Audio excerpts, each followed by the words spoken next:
Hello guys, welcome to the Science Paper 3 Chemistry Revision. This is the paper that was written in 2016, the 12th of July. Examinations Council of Zambia, examination for General Certificate of Education, ordinary level. Alright, so without wasting much of your time, let's go straight into the revision. Alright. So this is section A, 45 marks. Answer all the questions in this section. Write your answers in the spaces provided. Question number 1. All matter is made up of small particles which are referred to as the basic units of matter. The small particles of matter are always in random motion. A. State any two basic units of matter. Alright, so let's read the question once again. So the question says, all matter is made up of small particles which are referred to as the basic units of matter. The small particles of matter are always in random motion. So A, state any two basic units of matter. Alright guys, what you should know here is that the matter is made up of three particles of or three smallest particles referred to as the basic units of matter. These are atoms, molecules, and the ions. But here they only needed you to state two basic units of matter. So we say the atoms, molecules, and the ions. So you could have mentioned the any two of these. Then B says, suggest two pieces of evidence which show that matter is made up of tiny randomly moving particles.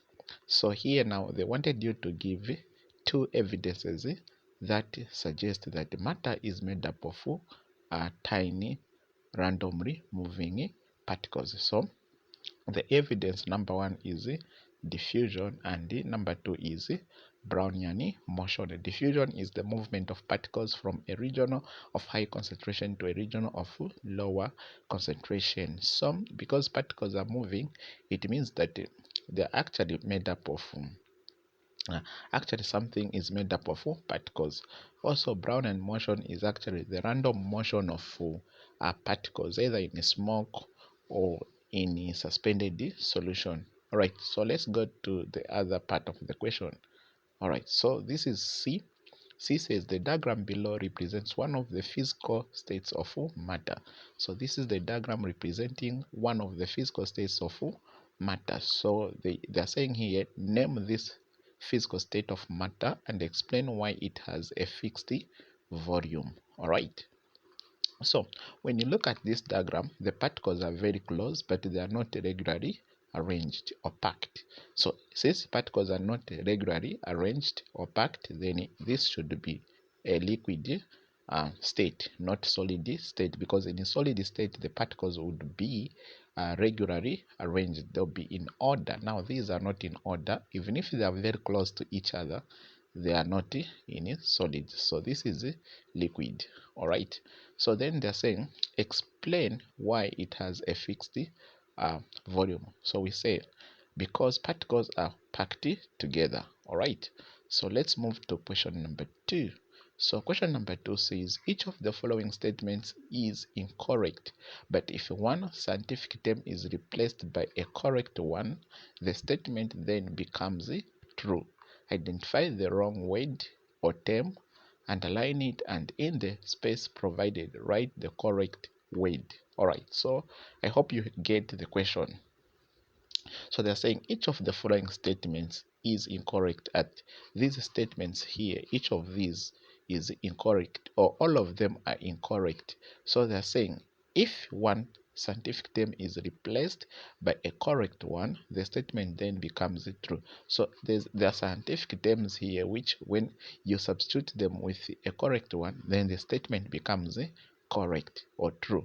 Then they are saying identify the wrong word or term, underline it, and in the space provided write the correct word. So A, they are saying condensation is the change of state of matter from solid to liquid. So condensation is the change of state of matter from solid to liquid. So when you look at this is not true. So condensation here is not the change of a state from solid to liquid. The change of state from solid to liquid is actually melting. So we have underlined that this is wrong. The correct one should have been melting. All right. So B says the basic units of matter that exist in sodium chloride are molecules. The basic units of matter that exist in sodium chloride are molecules. This is not true. So in sodium chloride, like here, sodium chloride is an ionic compound, so it does not contain molecules. So this molecule is wrong. So we should put what?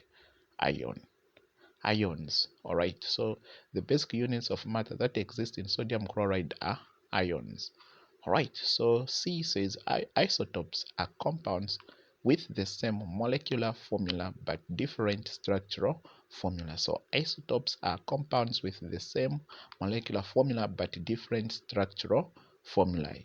So this is not true. Isotopes are atoms of the same element that have the same proton number or atomic number but different mass number, not this one. So this is not true here. So what they're trying to explain here is actually an isomer.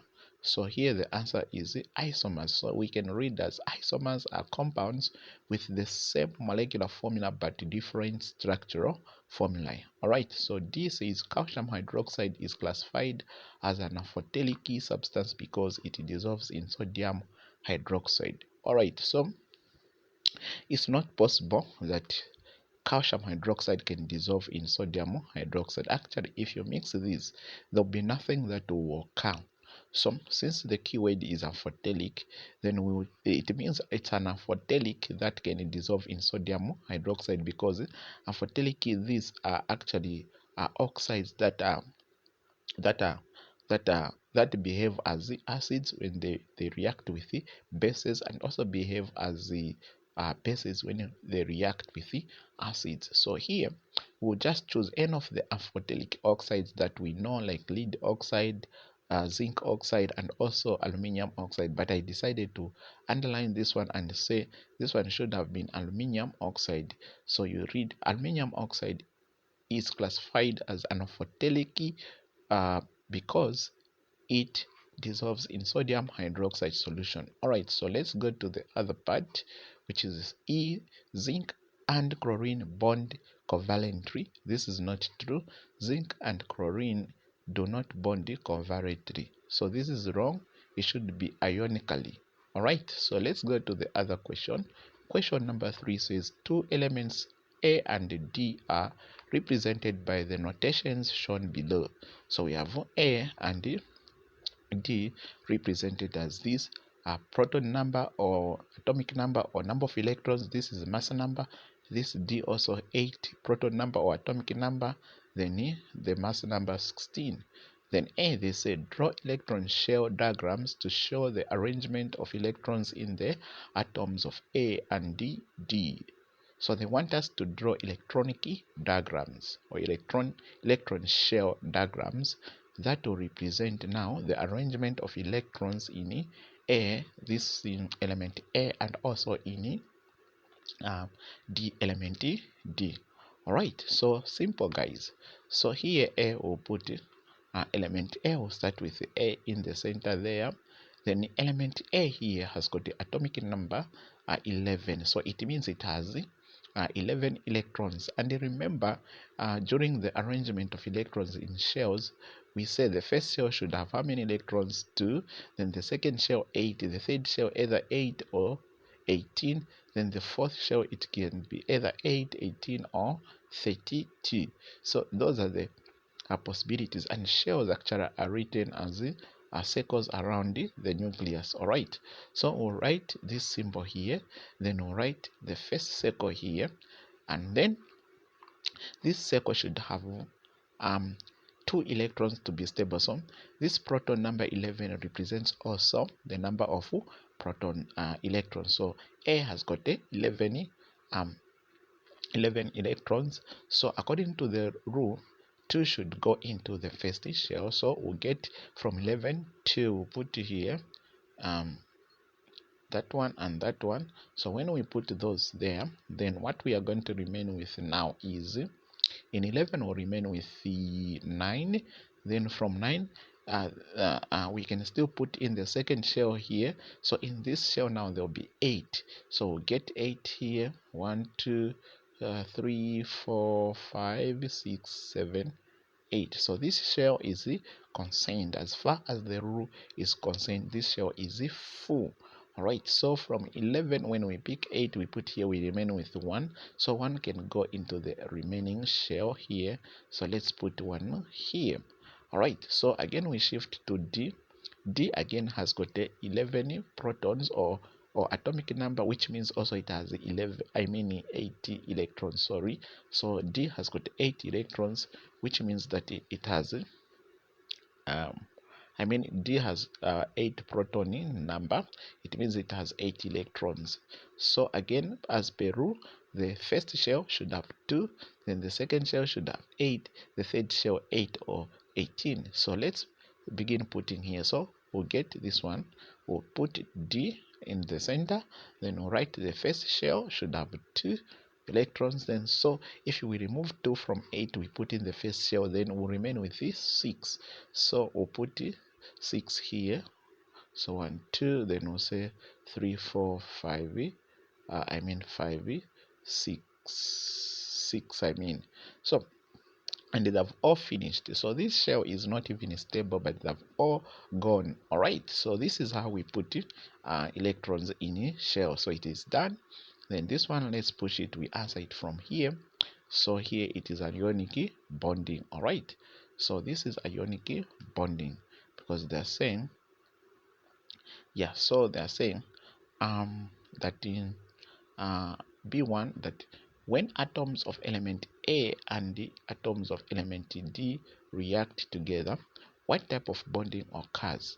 So like this one and this one, when they bond together, what type of bonding occurs? So I said it's the ionic bonding, and the reason is very simple.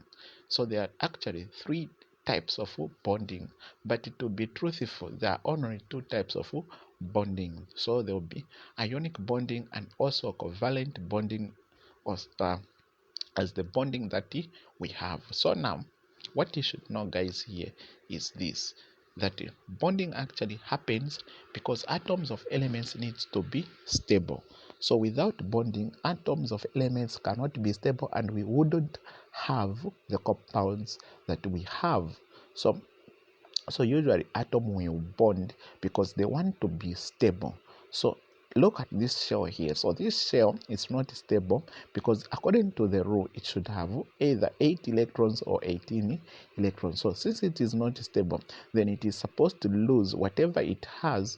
So this shell must lose this electron and then it disappear, so that this one remains with the last shell, which has got 8 and it is stable. Equally with this one, it has to gain 2 for it to be stable. So the rule is that if an atom has got less than the shell has got less than 4 electrons, then whatever it has, it must lose them for it to be stable. Another rule is that if the shell has got more than 4 electrons in the last shell, it means it must gain more for that shell to be full or stable. So like this one, it has less than 4 electrons in the outermost shell, so it means it will lose 1.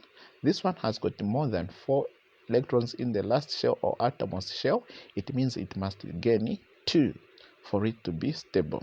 So now we are saying if this one and this one react, like when atoms of element A and atoms of element D react together, what type of bonding occurs? So you see that this one will lose, this one will gain. So now the bonding that occurs here is ionic bonding or electrovalent bonding. So this is why I had to put the answer here, the ionic bonding. So 2, using the dot and cross diagrams, show the structure of the compound formed between A and D, showing all the electron shells. Now they want to do the bonding. So now we'll put this one here, which we had to draw in terms of crosses, since the question wants us to use cross and dot. So this one, let it be in cross, then this one will put it in a dot and show when they bond the compound they will form. So this one now we'll put it like this. We have used now dots, then this one will remain like it were like that.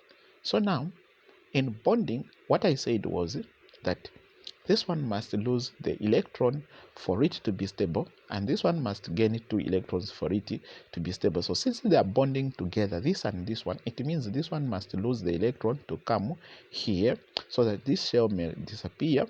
Now the problem is this one needs 2 more in this shell. You have seen it as 1, 2, 3, 4, 5, 6, so it needs 7, 8. But this one bringing one electron here won't satisfy this one, but itself will be satisfied. So meaning that for this one to be satisfied, it needs 2 electrons, meaning it needs 2 type of this atom. So meaning that here what we are saying, sorry, this one has to move, then we need another one like this one here. So this needs to be 2. This one provides 1, this one another 1, so that this one now can go there. All right, so like this one, electrons will shift to go there, and this one will go there. So now this one will disappear, this shell will disappear. Then now what happens is that these now they'll swap now. So this one comes on the middle because it's a different one. Then this one, or the moment it comes like that, it will develop. You write this outermost bracket, and then you have a positive. Write a positive. When it loses an electron, it will have a positive of 1. Then this one gains 2 electrons, so it will be negative 2. Then this one also lost 1, it will be positive. All right, so it's done. Then the question, so this is the structure of the compound between A and B. Then C says state any 2 physical properties of the compound formed between A and D. So like the physical properties of these two, of this compound formed, what are they? So that one is an ionic compound. So the property number 1 is that since it is an ionic compound, the property number 1 is that the compound is solid at room temperature. So ionic compound are always solid at room temperature. All right, so another physical property is that the compound has high melting and boiling points. So ionic compounds have high boiling and melting point. All right, so let's go to another question. Question number 4. When carbon dioxide gas is bubbled through aqueous calcium hydroxide, lime water, the following reaction occurs. So when carbon dioxide is bubbled through aqueous calcium carbonate, lime water, the following equation reaction occurs. So this is calcium hydroxide plus carbon dioxide is equal to calcium carbonate plus water. Then they're saying write a weight equation for this reaction. So simple. So weight equation meaning don't use the chemical formula but use the actual weight. So this one is called calcium hydroxide. So write calcium hydroxide, then plus, we'll put plus here. This is called carbon dioxide. So write carbon dioxide, which will give us this one calcium carbonate. To write calcium carbonate plus this one is water, like that. So we are done. So let's look at this one with more space here. Right, so here they're saying if 1.2 cubic decimeter of carbon dioxide gas consumed measured at RTP was bubbled through excess calcium hydroxide solution, then calculate 1 mass of calcium hydroxide solution which reacted.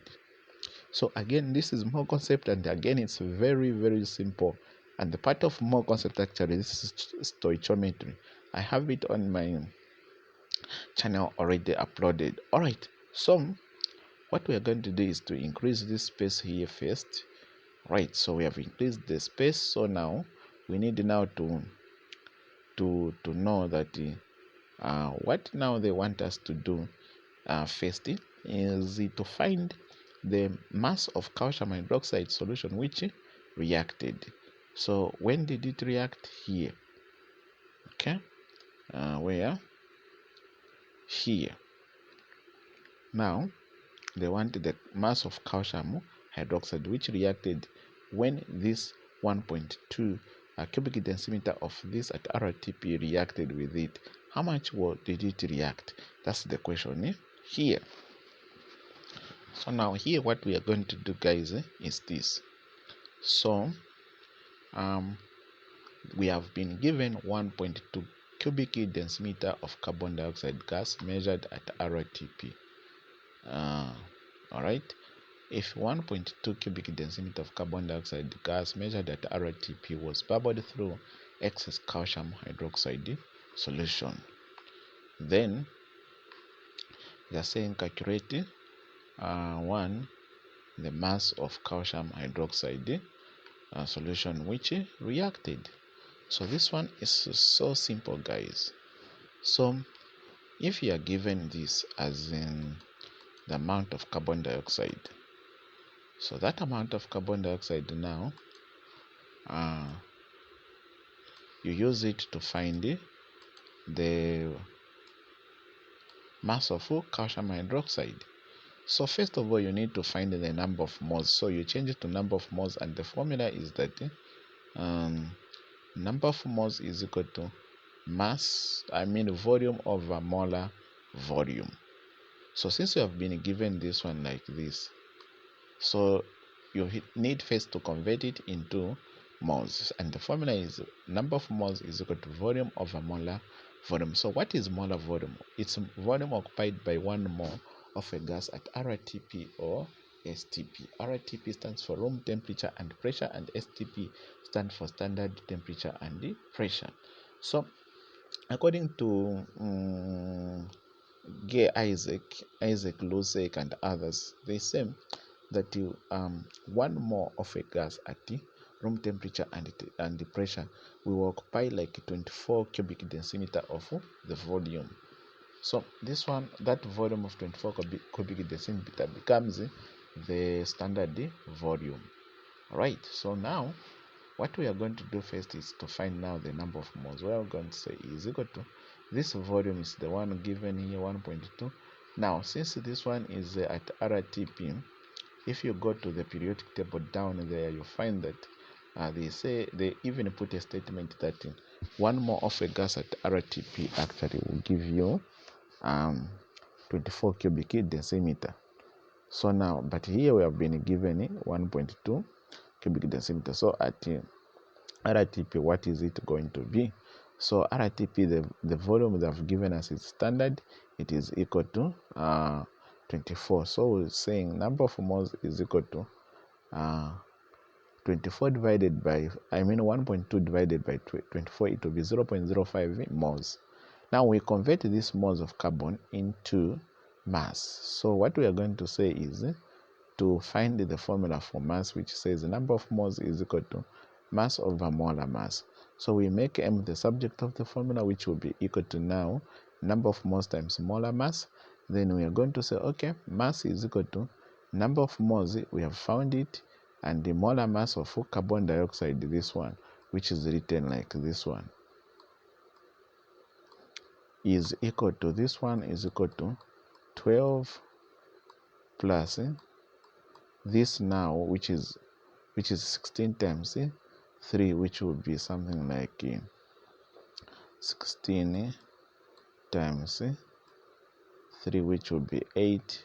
So in short, it will be 38. So when you add these two, you are going to get 44. Right. So now that will be the molar mass here. So if we say mass is equal to 0. Number of moles we found here 0.05, then we'll say times molar mass is actually 144. Yeah. So now we'll multiply the 0.05 times 44, which will give us 2.29 grams. All right. So we have converted the mass of carbon dioxide. We have found the mass of carbon dioxide. Now we need now to use this formula here, or equation which they gave us.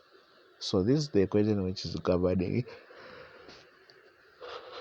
everything here. So here what we are going to do is this. So they want us to find the mass of this guy. So we'll get the molar mass of this guy, where we are going to say molar mass. Now I want to show you how I got the molar mass. So the molar mass of this guy at calcium on the periodic table is 40 as the mass, then plus, then this is in a bracket, and outside there's a 2. It means what is in the bracket must be multiplied by the number which is outside the bracket. So here what you are going to do is the 16. Oxygen, the mass number is a 16. So 16 times 2, which will be actually something else. So you say 16 times 2, you close, then you say plus, then hydrogen has got a 1 as mass number, times 2, now it will be 2. So then you say equals, which is 74. So here the mass number will be 74. For carbon it will be 44. Now we have calculated this for carbon, so same, but this one we don't know. So say here we don't know is equal to carbon is 22.2, then we'll cross multiply. So this times that, it will be 44x equals, then this times that, it will be 162.8. Then from here what we are going to do now, to remain with x, we'll divide by 44. So this and that will go. So when we divide, we find that the answer will be equal to 3.7 grams. So we are going to say this, the mass of calcium hydroxide which reacted is actually 3.7 grams. All right, so let's go to the other question, which is asking us to calculate the mass of calcium carbonate formed. So now they want the mass of this calcium carbonate formed from the same carbon dioxide. So again we are going to say, okay, carbon dioxide, the mass is 44. Here the actually the mass for molar mass, for this one is also 100 kwacha. Sorry, it's actually 100. The mass for carbon, we have found it to be 2.2. Then this one, the mass we want to find, we don't know it, x. Then we'll cross multiply this times that, will get 44x, then 2.2 times 100, 220. So now we'll divide with 44, even here with 44. So this one will go. So xc is equal to 5 grams. So we are going to say the mass of calcium carbonate formed is actually 5.0 grams. So now there are 3. They're saying describe what would be seen as the carbon dioxide gas is bubbled through the aqueous calcium hydroxide. So we said the aqueous solution of calcium hydroxide turns milky or a white precipitate is formed. Yeah, so carbon dioxide, when it is bubbled through the calcium hydroxide, it turns the calcium hydroxide milky, and that is the identity test for carbon dioxide. All right, let's go to another question. Question 6 says the following table shows some information about second member in the respective homologous series. Complete the table by filling in the correct information. Let me read again. The table below shows some information about the second member of or in the respective homologous series. Complete the table by filling in the correct information. All right. So here we need to study this one. Here, name of the homologous series. Here, name of the member. We write in these boxes. Then displayed full structural formula, we write here. So the question has guided us, it has told us that the following table shows some information about the second member. So we are dealing with the second member in the respective homologous series. So we have like how many homologous series? We have the alkane, the alkene, the alcohol, the esters, and the carboxylic acid. So those are homologous series. Now here they are saying The following table shows some information about the second member. So in those homologous series, they've picked the second member, the second member, the second member. So now they're saying the following table shows some information about the second member in the respective homologous series. Complete the table by filling in the correct information. So you see here it is alkenes. So alkene, when you go here, name of the member should be the second. So it is just in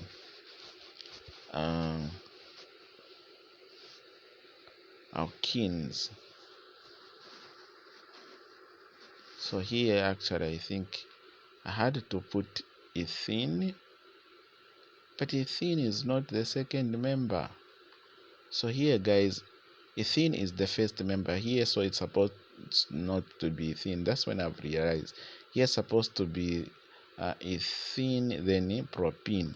So here we were supposed to have this one, propene.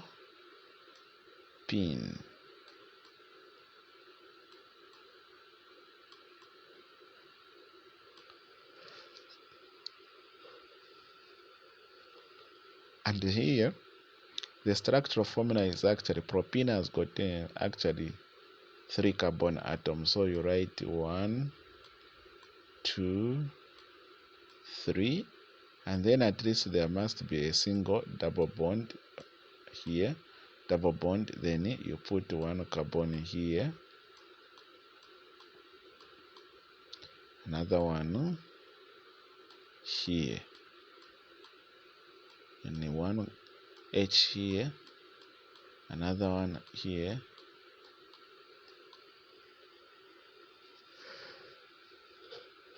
here you will just put a single bond. Sorry, so let me just get a small pen. This one is not writing well.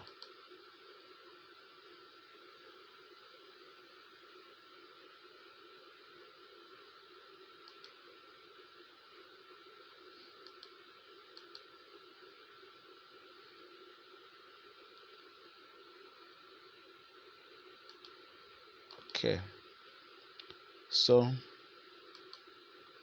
get this one. So here I said propene.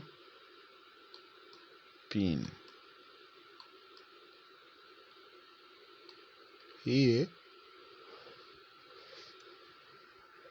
the structural formula of propene, you write C, C, C.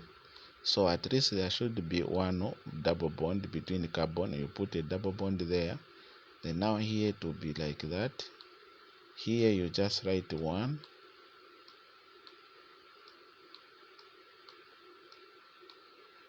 And the reason is simple.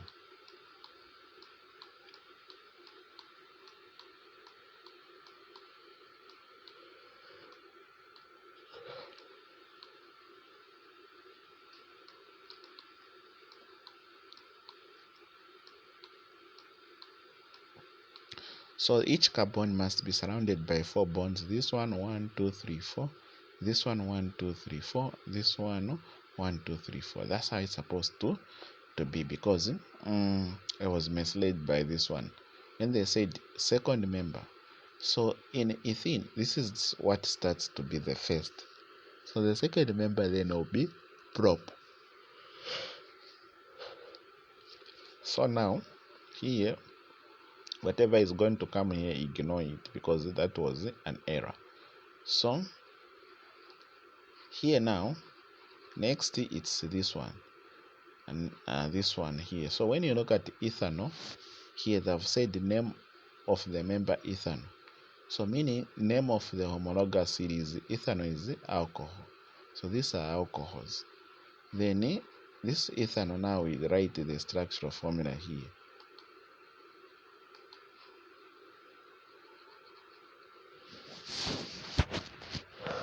So the structural formula will be actually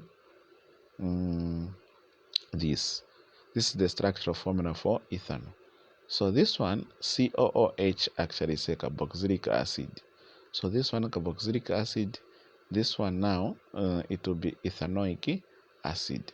So let's go to the other question. Question 6. The diagram below shows part of the periodic table. So state the name of an element from this part of the periodic table which A form univalent. Univalent means 1. So it could be which one? Okay. It could be lithium or sodium or potassium. Then it reacts most vigorously with cold water, actually potassium. Then forms oxide of formula X oxide or X2 oxide. So which one is this one? Where X represents the chemical symbol of the element. So of these elements, the one that can form like this X with the valence 2, this one with the valence 1 is actually a transition metal, so it should be copper. Then they're saying does not react with oxygen. So which one does not react with oxygen is the one we are going to put argon. Alright, so let's move to another question. So question 7 says solutions of hydrochloric acid and the sodium hydroxides are mixed together and they react as shown below. So there's this sodium hydroxide, hydrochloric acid, they react and form that. One, write a balanced chemical equation for this reaction. So simple. So here you are getting sodium hydrochloric acid plus sodium hydroxide. When these two react, they form a salt and the water.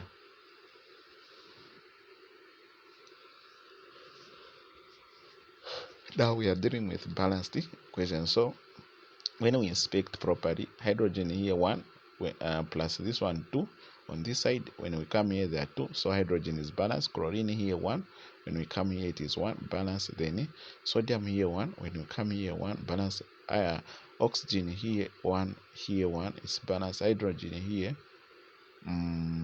we already balanced about hydrogen, so this equation is balanced. Then B, they say state the name for this type of reaction. State the name for this type of reaction and write an ionic equation for read. Right.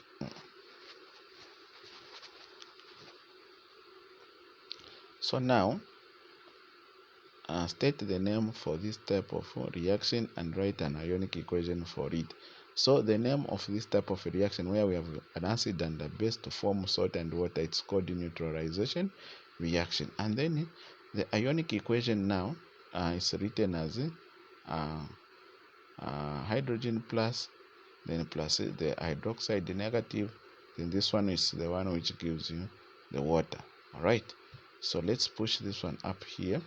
They're saying describe how crystals from chloride can be, describe how crystals of sodium chloride can be obtained from the solution during the titration.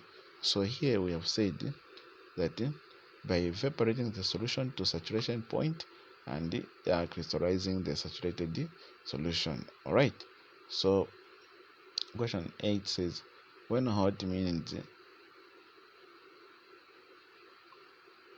question 8 reads, when hot magnesium metal is introduced in a gas jar containing carbon dioxide gas, the carbon dioxide is decomposed and the following reaction occurs. So we have magnesium and also carbon dioxide to form magnesium oxide plus carbon. Then they're saying in this reaction both oxidation and reduction occur. What name is used to describe a reaction in which both reduction and oxidation occur? Okay, this is redox. Then state with one reason which substance is oxidized and which substance is reduced. So one, substance oxidize. The oxidation actually is addition of oxygen to a substance and removal of oxygen to the substance. So guys, forgive me, I'm actually really dozing. I'm trying my level best to finish this thing. Once started, it has just to finish. So state with reason which substance is oxidized and which substance is reduced. So I said oxidation is the process of adding oxygen to a substance or removing oxygen from a substance. So when you look at these two here, which one has added a substance to itself? It's magnesium. So magnesium, we are going to say it has been oxidized. Right. Then reason that oxidation was oxygen was added to it. Then we want the one which was reduced now. Okay, which is carbon dioxide, because hydrogen oxygen has been removed from it. Okay, so oxygen was removed from carbon dioxide. Then see which substance is the reducing agent. So a reducing agent is a substance which causes a reduction. So between this and this, the one which has caused the reduction is actually magnesium.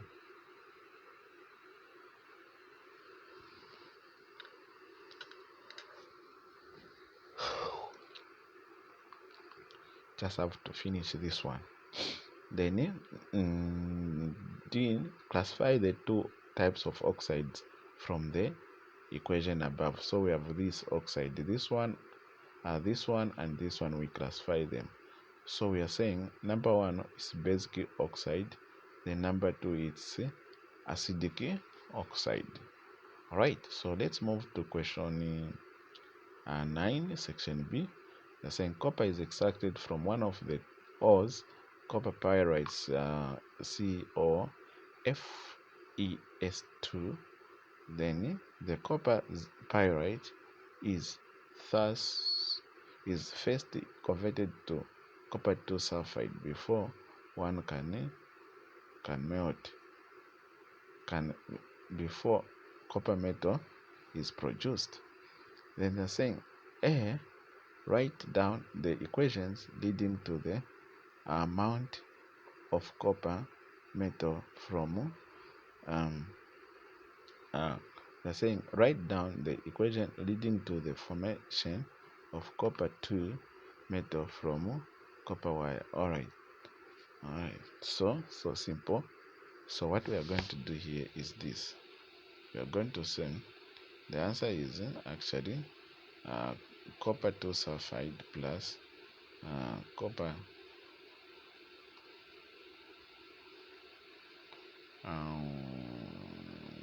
we are on 1. Write down the equations leading to the formation of copper metal from copper pyrites. Okay, so here there are two equations. There's this one plus this one, which gives us that one, then that one, then again this one plus that one, which gives us that one. Then here now they are saying explain why this extraction leads to air pollution. So we are going to say, okay, let's finish. We're going to say because of too much production of sulfur dioxide. So we are saying it produces a lot of sulfur dioxide. All right, so let's answer another part, which is this one, right? So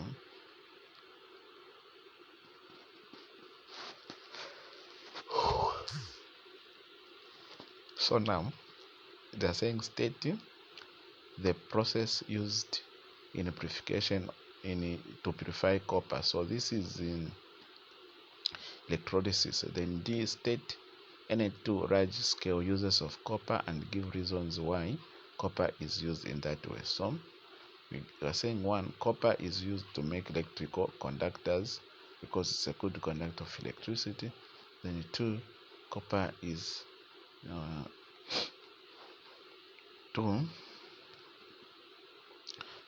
used to make boilers and heat exchangers because it is a good conductor of heat.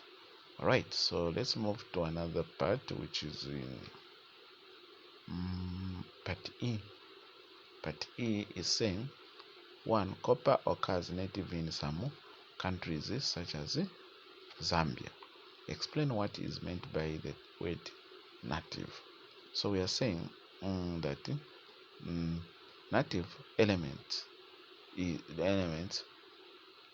are native elements to be in an native means to be in an uncombined state or to occur as an element. Then 2, they are saying name one alloy. Name one alloy made from copper metal. So we have either brass or bronze. There are many. Then let's move to the other part of the question.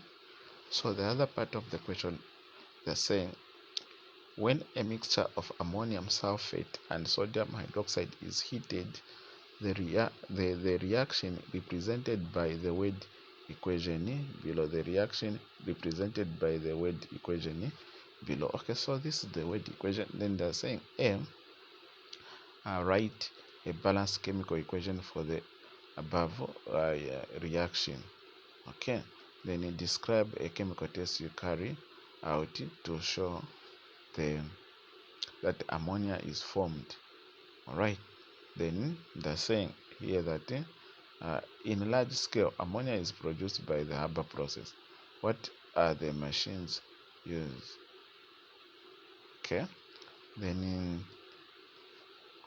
here they're saying what, or write a balanced chemical equation for the Haber process. Then here state the essential conditions used in order to obtain an economical yield of the gas.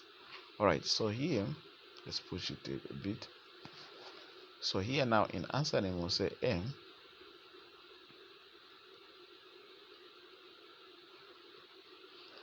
we are writing balanced chemical equation. So this one is ammonium sulfate plus sodium hydroxide is equal to sodium sulfate plus water plus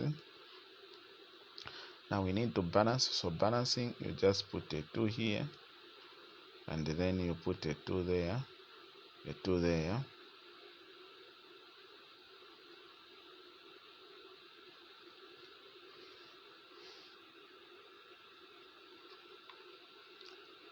So B, describe a chemical test you can carry out to show that the ammonia is formed.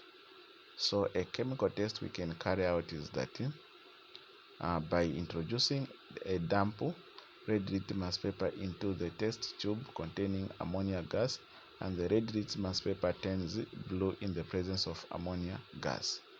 Alright, so let's look at the other part of the question here. Write, okay, so we write a balanced chemical equation for the Haber process. Okay, so nitrogen, or here what are the reactants used in the Haber process? Nitrogen and hydrogen. The balanced chemical equation is that nitrogen plus hydrogen is equal to ammonia. Then you put a 2 there.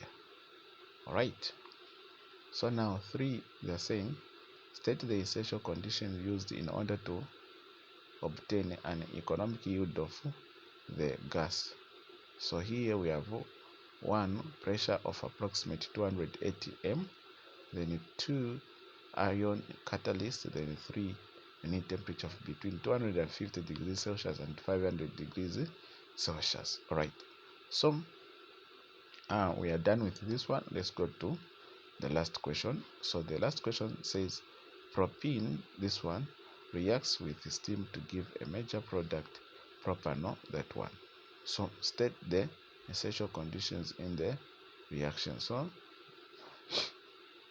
the essential condition in the reaction are number 1, that phosphoric acid must be used, and then a catalyst, yes, then a temperature of around 300 degrees Celsius or in pressure of 60 to 70 must also be used. Then we go to B. These are saying state the kind of reaction that occurs between propene and steam. This reaction is called addition reaction, called hydration. Then let's go to see the thing how there is how however there is also a minor byproduct formed in such a reaction. Give the full displayed structural formula and the systematic name. So okay, so this one, it will be this one here. So this one, it is this one. When it undergoes steam, it will form this one, and another one like the same type here.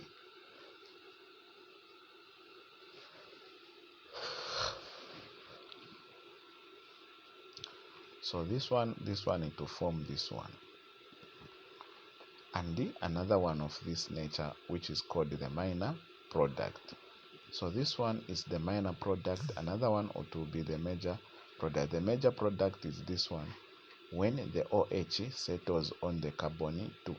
But this one, the OH is settled on carbon number 1, then it is called the minor. Alright, so now they want us to do this one, to do the structural. So the structural now of the minor is this one, yeah. So this is the minor, guys. Then they wanted the name. The name also will be this one, right? Propano or propuano. Then let's go to another question. Then this question here, they're saying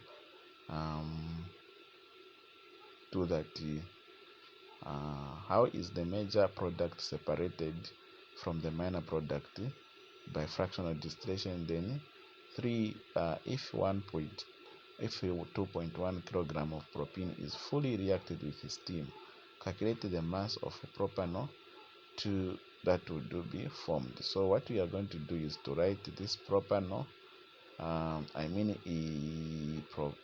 propene, and then write propanol here. So if we have 42 molar mass of propene here, then the molar mass of alcohol, it will be 44. The molar mass of now the mass given of this one, which is propene, is 2.1. Then here we don't know, so we'll cross multiply this times that 42x, this times that, it will give us 92.4. so we divide here by 40, even here by 42, so that we remain with x is equal to 92 over 40 divided by 92.40 divided by 42, you get that one. So the mass of this propanol 2 formed is 2.2 kg. So let's go to D. They are saying we do what? We make the structural formula of alkene, which will be this one here, guys. Alright, so guys, we have come to the end of this lesson. I'm very sorry, guys, that I have been dozing in this lesson, guys. It has been so crucial these days. So as for now, bye and see you in the next lesson, and please, peace.